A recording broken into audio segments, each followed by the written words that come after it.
Bonjour à tous, bienvenue dans ce point de situation des recherches du MH370. Alors on est aujourd'hui le 7 mars 2025. Cela va faire aujourd'hui 11 ans que cet avion a disparu. 11 ans qu'on cherche toujours des réponses et on espère dans les prochains jours, prochaines semaines avoir davantage de réponses et qu'on puisse trouver l'épave de cet avion. Donc ce point de situation, on va voir un petit peu ce qui s'est passé ces derniers jours avec le navire Armada. Où est-ce qu'il en est actuellement? Quelles sont les zones que l'on pense qu'il a déjà explorées? Je dis bien que l'on pense parce que vous allez comprendre pourquoi je dis ça, parce qu'on n'a aucun point de situation officiel, que ce soit de la part de la Malaisie, de l'Australie, ni même d'Ocean Infinity. On ne sait vraiment rien de comment ces recherches se déroulent. Donc les seules études que l'on peut avoir, c'est le suivi du navire en temps réel grâce à l'AIS, qui est l'équivalent du transpondeur pour les navires. C'est le seul élément qui nous permet d'évaluer ce que le navire a pu couvrir. Je dis bien d'évaluer parce qu'on a la position du navire, on sait en fonction de sa vitesse qu'il s'est bien arrêté à certains endroits. Si c'est arrêté, c'est forcément pour mettre à l'eau ou récupérer des drones sous-marins, les fameuses AUV. Mais pour ce qui est de savoir de ce que ces AUV ont couvert comme zone, eh bien on ne peut pas le savoir parce qu'on ne peut pas suivre les AUV, ils sont sous l'eau et on n'a aucun élément qui nous permette de dire actuellement qu'est-ce qui a été couvert. Donc ce sera uniquement de l'analyse basée sur des suppositions et on va se baser là-dessus sur un article de Victor Ianello qui est paru sur sa chaîne Radiance Physics. On va regarder un petit peu ce qui est dit dans cet article parce que c'est actuellement le point de situation qui est le plus cohérent. Et on va voir un petit peu certains éléments vers lesquels s'orientent actuellement Victor Ianello et l'Independent Group. Et on va voir que moi, il y a des points qui me font un petit peu sourire. Alors avant d'aller un petit peu plus loin dans ce qui a été couvert, un petit rappel rapide de la zone qui est proposée par Ocean Infinity, une zone de 15 000 km² qui est basée sur plusieurs études, à savoir l'Independent Group, Patrick Blely et Jean-Luc Marchand, et également une autre zone un peu plus au nord qui est proposée par Richard Godfrey. Ce que l'on sait pour l'instant, c'est que la zone qui a été couverte, en se basant sur la position rapportée du navire avec son AIS qui est envoyé par satellite, enfin ça transmis au satellite, on a une position qui est toutes les heures du navire. Donc on sait où le navire a zigzagué dans la zone. Donc on voit clairement qu'on est au beau milieu de la zone de recherche. Et donc ce qui nous permet de dire que la zone qui a été actuellement investiguée, c'est la zone préconisée par l'Independent Group. Alors, c'est quoi cette zone qui a été préconisée par l'Independent Group? En fait, ce qu'explique bien Victor Ianello dans son article, personnellement, je le savais déjà, vu qu'on suivait déjà un petit peu les éléments, c'est qu'il y a des points dans cette zone-là qui avaient été précédemment cherchés par Ocean Infinity, mais également par Fugro. Et à l'époque, Fugro utilisait des sonars remorqués. Je vous renvoie vers la vidéo que j'ai sortie précédemment pour expliquer les moyens qui étaient utilisés. Et ces sonars remorqués sont très peu maniables sous l'eau, ce qui fait qu'il y a des zones qui n'ont pas été couvertes. Et ces zones avaient été clairement identifiées par Ocean Infinity, par l'Independent Group, qui a très rapidement préconisé qu'on aille les vérifier pour lever le doute et s'assurer que l'avion n'est pas dans cette zone. Donc en gros, c'est de couvrir les trous de détection qu'il y a pu y avoir à l'époque. Donc sur le principe, je ne suis pas contre. Voilà. Même si les chances que l'on puisse avoir l'avion dans des zones qui sont relativement petites, ça me paraît assez peu probable. Mais j'ai envie de dire pourquoi pas. Au moins, on lève le doute. Donc, on sait que le navire, il a pas mal grenouillé dans la zone. On a une idée approximative de l'endroit où le navire s'est arrêté. Donc, on sait à peu près les endroits où les AUV ont été lancés. Mais ça ne veut pas dire que les endroits où ces AUV ont été lancés, c'est à la verticale des zones qui devaient être investiguées. On est assez proche de ces zones, mais il faut bien comprendre qu'on ne largue pas forcément l'AUV à la verticale de la zone que l'on va investiguer, puisqu'il faut déjà tenir compte que l'AUV, il va falloir qu'il plonge. Donc il va devoir parcourir une certaine distance pour plonger et arriver à la profondeur qui va bien avant de commencer son travail. Donc, on a, à l'heure actuelle, je le redis, je l'ai dit en introduction, on n'a aucun élément qui nous permette de dire quelles sont précisément les zones qui ont été couvertes. De la même manière, on ne sait absolument pas si Ocean Infinity a trouvé quelque chose. On n'a absolument rien du tout. Voilà. Ces derniers jours, on a le navire qui a donc quitté la zone de recherche, donc ça a surpris pas mal de monde parce qu'en fait, il n'est pas resté énormément sur zone. Mais en fait, ce qu'il faut comprendre, c'est que le navire, il venait de l'autre côté de l'océan Indien, donc ça a pris déjà un certain temps. Il a travaillé dans la zone pendant plusieurs jours et il est reparti à Fremantle en Australie pour pouvoir ravitailler. Ce qui est tout à fait normal et logique, parce que si vous considérez une autonomie d'un navire comme ça, alors je ne l'ai pas avec précision, mais vous comptez à peu près 30 jours. Donc vous comptez déjà tout le temps qu'il a fallu pour traverser l'océan Indien, le temps de travail sur zone, et ensuite le temps pour aller à Fremantle. On est à peu près justement dans ce laps de temps d'environ 30 jours. Donc c'est tout à fait cohérent avec l'autonomie du navire, donc c'est pour cela que le navire n'est pas resté beaucoup sur zone. Le navire a fait le plein à Fremantle. Il y a eu beaucoup de spéculations lors de cette étape, de cette escale, parce qu'initialement le navire était prévu d'arriver le 5 mars et de repartir le 6 mars. Et certains éléments disaient que finalement il ne partirait pas le 6 mars, mais il partirait plutôt le 8 mars. Au final, le navire a pris la mer hier, donc bien le 6 mars. Et il y a des doutes qui subsistent pour savoir est-ce qu'il va vraiment vers la zone de recherche ou pas. Pourquoi ? Eh bien parce qu'il semblerait que l'AIS, donc je répète c'est le transpondeur de l'avion, équivalent de l'ADSB dans l'aviation, a été programmé avec une destination comme étant Cape Town. Alors ce qui est assez surprenant, parce que Cape Town, c'est quand même de l'autre côté de l'océan Indien, hein, c'est quand même au niveau de la pointe sud de l'Afrique du Sud. Et donc on se pose vraiment la question, est-ce que le navire il est en route directement vers Cape Town, ou alors est-ce qu'il va vraiment vers la zone de recherche? La trajectoire qu'il a pour l'instant semble indiquer qu'il se dirige vers la partie sud de la zone de recherche directement, mais est-ce qu'il va s'arrêter sur place ou pas? Il y a d'autres éléments qui disent que finalement le navire il sera bien à destination de Fremantle, donc il va faire un aller-retour vers l'Australie. Donc pour l'instant, on est vraiment dans le doute. On ne sait pas si vraiment le navire va à nouveau s'arrêter dans la zone, ou alors s'il va vraiment aller à Cape Town. Donc là, vous voyez ce que je pointe du doigt déjà depuis un petit moment, c'est l'absence d'organismes clairement déclarés qui communiquent sur l'avancée de ces recherches, que ce soit du côté malaisien, que ce soit du côté d'Ocean Infinity. Ça pose vraiment des problématiques sur qu'est-ce que fait vraiment ce navire. Alors on va suivre cela dans les prochains jours, je vous tiendrai informé pour un point de situation plutôt courant de semaine prochaine, parce que dans l'immédiat il n'y aura pas forcément grand chose à en dire. On va revenir sur deux éléments qui sont apparus ces derniers jours. Tout d'abord, le changement de point de vue que l'on voit progressivement s'opérer au niveau de l'Independent Group. Quand on regarde le dernier article de Victor Ianello, j'ai surligné cette phrase-là, qui est intéressante, parce qu'il est dit clairement que, à la suite de cette première recherche, ils disent bien, il est possible que le pilote ait récupéré l'avion en descente et qu'il ait plané plus loin du 7e arc. Waouh, là j'ai envie de dire magnifique. On a l'Independent Group qui est en train de nous préparer à nous dire que il pense que l'avion a été piloté à la fin. C'est génial parce que ça fait des années qu'en fait ils disent le contraire et qu'ils ne veulent pas changer.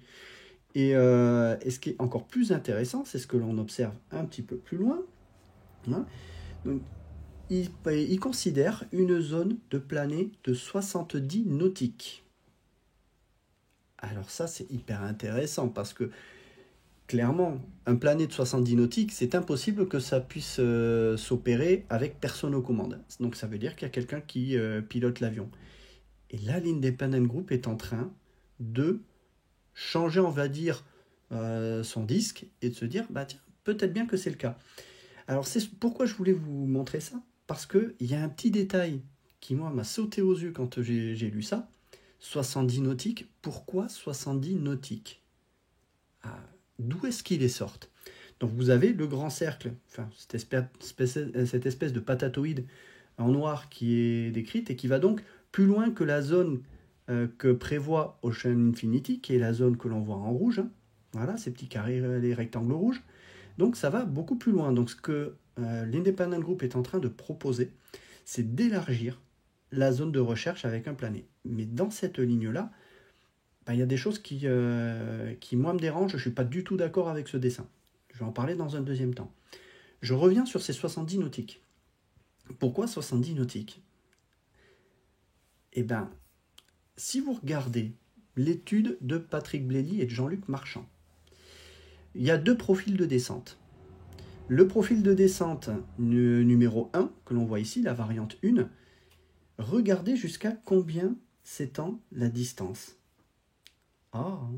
67 nautiques. C'est bizarre. On est à 3 nautiques de la zone que propose l'Independent Group d'élargir. C'est magnifique. C'est-à-dire que sans le reconnaître officiellement, en fait, l'Independent Group est en train de récupérer les travaux de Patrick Blely et Jean-Luc Marchand. Alors, c'est très bien, hein, je ne vais pas à l'encontre de ça, mais ils ne le disent pas clairement. Voilà. C'est histoire de dire après, si on le trouve dans cette zone de plané qui est dite ici, je les vois bien dire, on l'a dit, on l'a prévu. Vous l'avez prévu juste là récemment, hein, mais Patrick Blely et Jean-Luc Marchand, ça fait déjà plusieurs années qu'ils le disent. Donc il y a ce que je vois ici, c'est un phénomène un peu de récupération des travaux de Jean-Luc Marchand et de Patrick Blely, mais sans qu'ils le disent officiellement. Donc là, vous comprenez d'où viennent ces 70 nautiques. Hein. Alors je vous ai dit aussi que je n'étais pas du tout d'accord avec le dessin de cette zone qui est étendue par l'Independent Group. Pourquoi ? En fait, si vous considérez les données dont on dispose, on a l'avion qui est entre le 6e et le 7e arc, qui est clairement avec une route vers le sud. C'est-à-dire qu'il croise le 7e arc, qui est la ligne blanche que l'on voit au milieu de la zone de recherche, sur une trajectoire que l'on estime être également vers le sud. Et quand on regarde en fait le dessin, ça voudrait dire que la zone qui est dessinée, vous avez une zone qui part vers le sud, vous avez une zone qui part vers le nord. Ça veut dire qu'il considère que l'avion a pu planer, non seulement en continuant tout droit vers le sud, mais également en ayant fait demi-tour pour repartir vers le nord. Alors, déjà, moi j'arrive pas à comprendre pourquoi un pilote qui aurait pris une route vers le sud pendant 7 heures, pourquoi au dernier moment il ferait demi-tour. Déjà, c'est un truc... Ça n'est pas logique. Et Patrick Blely le dit aussi, je suis entièrement d'accord avec lui. Ce qui ne veut pas dire que l'avion a forcément continué tout droit, mais c'est quand même une éventualité. Si vous considérez que l'avion a fait demi-tour, c'est qu'il a tourné forcément pendant son plané.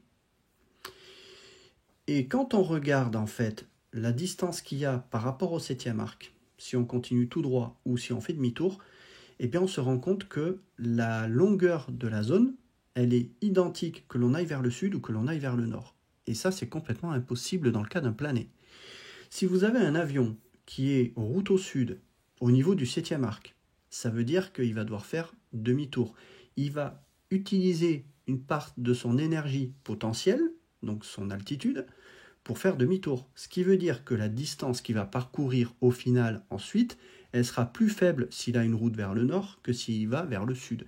Ça, c'est mathématique.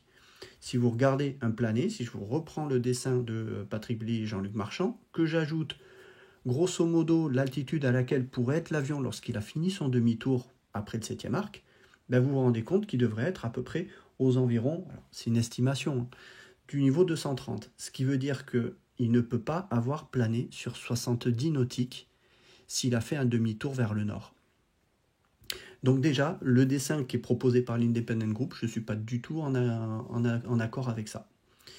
Il faut restreindre encore cette zone que l'on a vers le nord. Alors, je vous fais un dessin approximatif de ce que j'en pense, mais c'est vraiment à la louche, la partie rouge que je vous ai mentionnée dessus. Ce qui revient à dire ce que je ne cesse de dire depuis longtemps, qu'on arrête de chercher à l'intérieur de ce 7e arc. Si on veut étendre une zone, qu'on l'étende vers le sud, qu'on étende cette zone plus au sud du 7e arc. Et là, je trouverais ça beaucoup plus pertinent. mais que l'on continue à chercher à l'intérieur du 7e arc, c'est pour moi déjà un non-sens. La zone d'Ocean Infinity, qui est le rectangle rouge, pour moi c'est déjà un non-sens. Et alors, élargir encore plus cette zone, comme le propose l'Independent Group, pour moi c'est une aberration totale. Voilà. Et ça, cet élément, ça montre une fois de plus que ce que propose l'Independent Group, il y a des choses intéressantes. Mais d'un point de vue aéronautique, on sent qu'il n'y a pas une réflexion aéronautique. Il y a une réflexion mathématique, mais il n'y a pas de réflexion aéronautique derrière, quoi. Oui, forcément, hein, ce ne sont pas des pilotes, ce sont des mathématiciens, des astrophysiciens.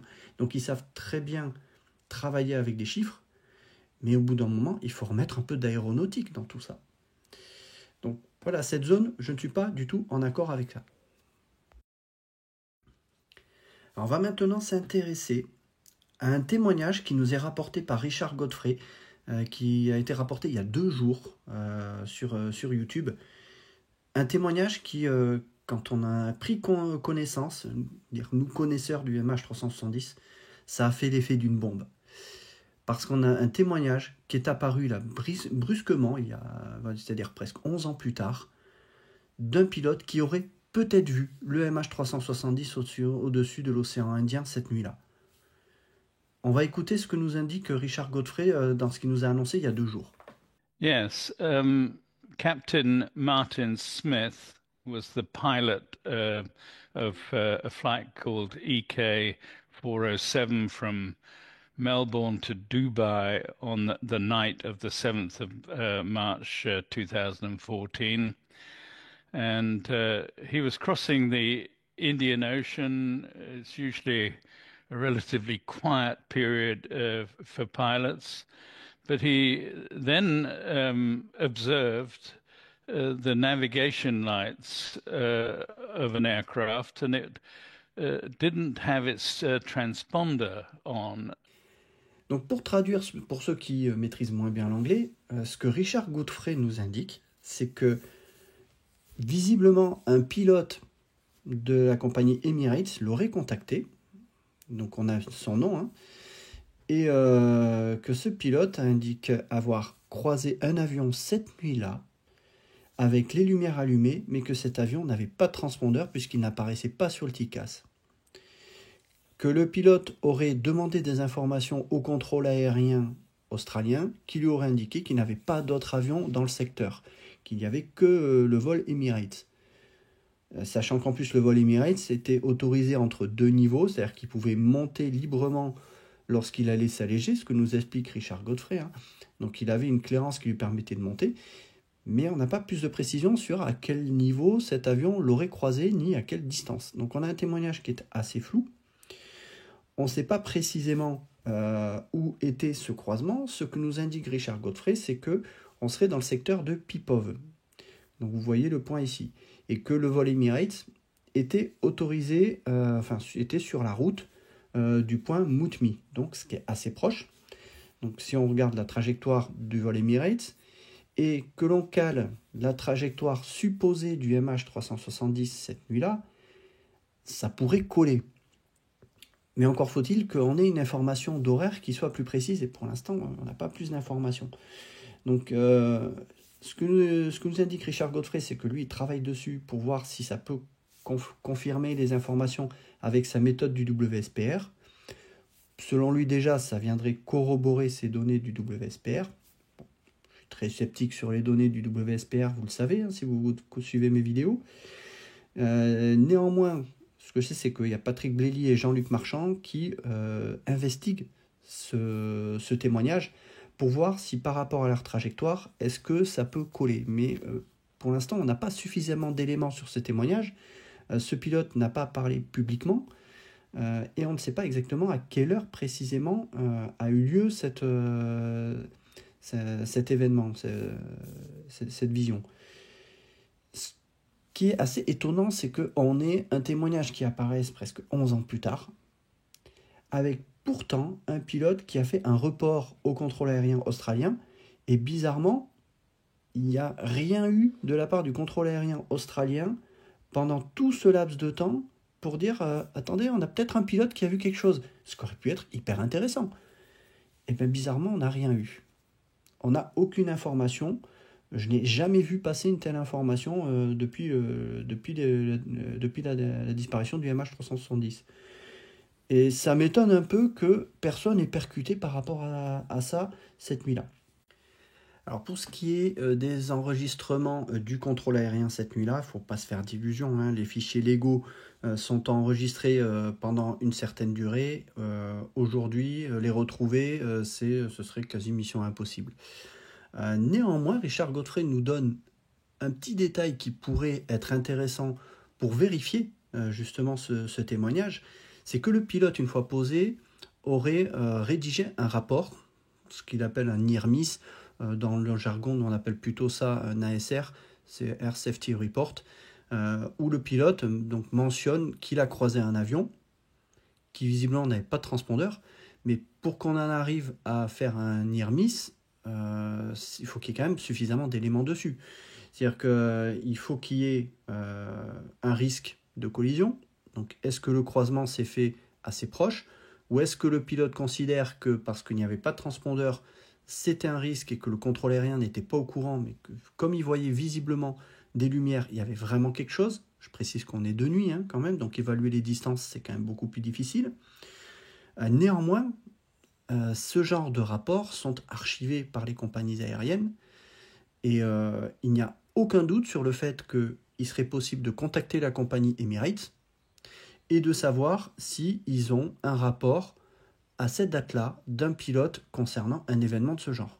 De retrouver également ce rapport si c'était à une autre date. Donc il y a moyen de pouvoir faire ça. Est-ce que la compagnie peut divulguer ça publiquement par quelqu'un lambda qui le demanderait? Je ne pense pas. Voilà, ça reste des éléments qui sont internes à la compagnie.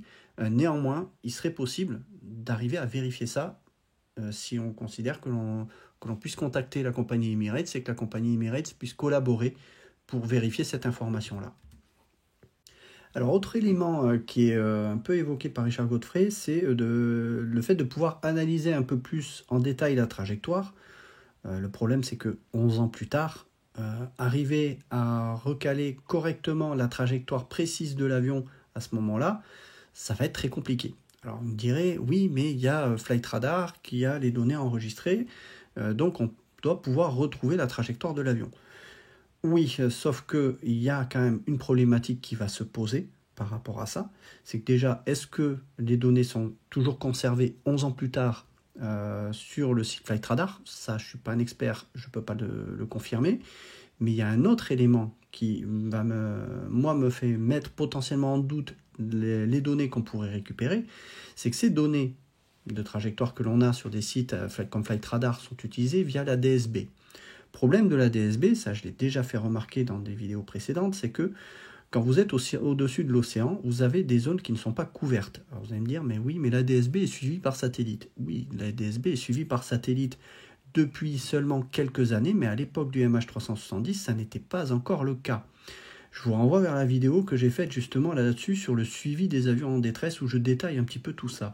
Et j'ai déjà abordé cette partie-là dans mon ouvrage un peu plus en détail pour vous donner en plus en détail les dates auxquelles ce genre de service était disponible. Mais en 2014, ça n'était pas possible. Ce qui veut dire que la trajectoire de notre vol Emirates au-dessus de l'océan Indien, qui est en gros le long de l'Indonésie, eh bien, on est trop loin des systèmes de détection ADS-B qui sont des récepteurs qui sont à terre. On est beaucoup trop loin, ce qui fait que la position ADS-B précise de l'avion, on ne l'a pas.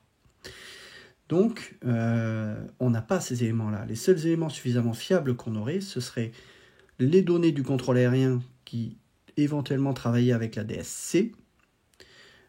Et là, le problème, c'est que ces données ne sont plus conservées à l'heure actuelle, donc on ne pourrait pas le savoir. Donc avoir une trajectoire précise de l'avion cette nuit-là, ça serait très compliqué, voire, je dirais même, impossible. Mais il y a un autre élément qui m'a interpellé dans la vidéo de Richard Godfrey d'hier. Il publie une copie du logbook, donc le carnet de vol du pilote en question, où apparaît bien le vol du 6 mars qui était à destination de Melbourne, et ensuite on a un vol le 8 mars, départ de Melbourne vers Dubaï. Alors on se dit, super, le 8 mars, c'est la date de la disparition du MH370. Je vous arrête tout de suite. D'accord ? Là, moi, j'ai mis de gros doutes, en fait, sur le fait que ce soit le bon jour. Pourquoi ? Parce qu'en fait, pour que le vol Emirates ait pu croiser le vol MH370 cette nuit-là, il aurait fallu qu'en fait, que le vol soit non pas le 8 mars, mais le 7 mars. Parce qu'en fait, le vol décollait le 7 mars et il volait dans la nuit du 8 mars, dans la transition entre le 7 et le 8. Le problème, c'est que quand on regarde ce logbook, on se pose vraiment la question de savoir si le vol était bien du 8 mars, ça veut dire qu'il s'est déroulé dans la nuit du 8 au 9 mars. Donc, 24 heures plus tard. Alors, ça reste à confirmer tout ça, mais personnellement, quand je vois cette info du logbook, je m'interroge vraiment sur le fait que ce pilote ait pu voler non pas dans la nuit du 7 au 8 mars, mais dans la nuit du 8 au 9 mars. Et là, c'est plus du tout la même chose. Ça voudrait dire que 24 heures après, ça ne peut pas être le MH370 qu'il a pu voir. D'où le fait que l'information de cet ASR qui aurait été déposé par le pilote, ça serait intéressant de savoir précisément de quel jour il date. Parce que ça pourrait permettre de vraiment lever le doute sur la date. Mais quand je vois le logbook, pour moi déjà, il y a très peu de doute sur le fait que ça n'était pas dans la nuit du 7 au 8 mars. Voilà. Donc attendons de voir. Pour l'instant, ce que Richard Godfrey affirme, c'est que ça corrobore ces données WSPR. Je l'ai dit, WSPR, moi je suis très dubitatif sur la fiabilité. Et alors si en plus on travaille avec des données d'un vol qui, en final, n'était pas le bon vol, et que ce vol s'est déroulé finalement le lendemain, patatras, tout va tomber à l'eau. Donc, attendons, mais pour l'instant, voilà, moi j'ai des gros doutes sur le fait que ce témoignage vienne vraiment de la nuit en question. Donc, à attendre des informations supplémentaires. Je pense que Richard Godfrey s'est peut-être un petit peu trop vite avancé et faudra attendre de voir ce qu'il va nous en dire, s'il a plus d'informations. On sait que le pilote en question est en contact avec Mentor Pilot, avec Richard Godfrey, Patrick Belly et Jean-Luc Marchand ont peut-être essayé de voir s'ils le contactent pour avoir plus de précision, mais ils sont en train d'investiguer leurs données pour voir si ça peut corroborer. Voilà. Pour l'instant, on manque de preuves suffisamment concrètes pour affirmer que ce témoignage date vraiment de la date en question. Ça sera tout pour cette vidéo. N'hésitez pas à poser vos commentaires, vos questions, et je ferai un prochain point de situation dans les prochains jours, plutôt semaine prochaine, pour voir comment se passent les recherches de l'Armada, ou alors s'il continue sans s'arrêter sur la zone de recherche en direction de Cape Town. Ça, on va le voir dans les prochains jours. Et je précise également qu'à l'heure d'aujourd'hui, en date du 7 mars, il n'y a toujours aucun contrat signé par la Malaisie. Toujours rien du tout. Donc, on espère avoir des déclarations aujourd'hui ou demain de la part des Malaisiens, parce que ça fait 11 ans. Est-ce qu'on aura la surprise d'avoir un contrat qui sera enfin signé ? Ça, faudra attendre de voir ce que la Malaisie va dire. À bientôt.